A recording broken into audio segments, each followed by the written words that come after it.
ముందుంది మొసళ్ళ పండగ అన్నట్టుంది నా పరిస్థితి. వెళ్తూ ఉన్నాను. వెళ్తూ ఉంటే సడెన్‌గా ఇటు సైడ్ ఒక ముసలి, అటు సైడ్ ఒక ముసలి కనిపించాయి. ఒక్కసారిగా భయమేసింది. ఇదేంట్రా అని చూస్తే అది మొసలి ఉన్న ప్లేస్‌కి దాని డెకరేషన్ అన్నమాట. ఓకే అనుకోని కొంచెం లోపలికి వెళ్ళాను. ఇది ఎలా ఉందో సేమ్ అది కూడా అంతే ఉంది. ఎలాంటి స్పర్శ లేదు. అలా పడుకొనే ఉంది. సో, స్పర్శ లేదు కదా అని చెప్పి మనం లోపలికైతే వెళ్లి చూడలేం కదా! బట్ కానీ ఇక్కడ ఒక యాక్టివిటీ ఏంటంటే ఇక్కడ 4 ఎలిఫెంట్స్ ఉన్నాయి. ఈ లాస్ట్‌ది ఉంది చూసారు? అదైతే అందరిని ఇలా పిలుస్తూనే ఉన్నట్టే ఉంది. ఇలా రండి, రండి అని. ఒకసారి వెళ్ళండి చూస్తే కాలుతోనే తొక్కేస్తుందేమో. బట్ కానీ 2 అమ్మాయిలు, 2 అబ్బాయిలు అనుకుంటా. చూడ్డానికైతే ఒకటి పెద్దగా, ఒకటి చిన్నగా బాగున్నాయి చూడ్డానికి క్యూట్‌గా. బట్ కానీ అది క్యూట్ క్యూట్ మూమెంట్స్ ఇస్తుంది. అందరిని ఇలా రమ్మని చెప్పడము. అలా అని చెప్పి ఎక్కడైనా వెళ్ళేబోయారు. కంపల్సరీగా తొక్కేస్తుంది.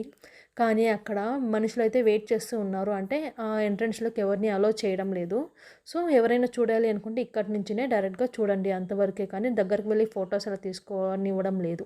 సో, అప్పుడప్పుడు ఇలాంటి చిన్న చిన్న మెమరీస్ బావుంటాయి కదా! మనకి కూడా ఒక గుర్తుగా.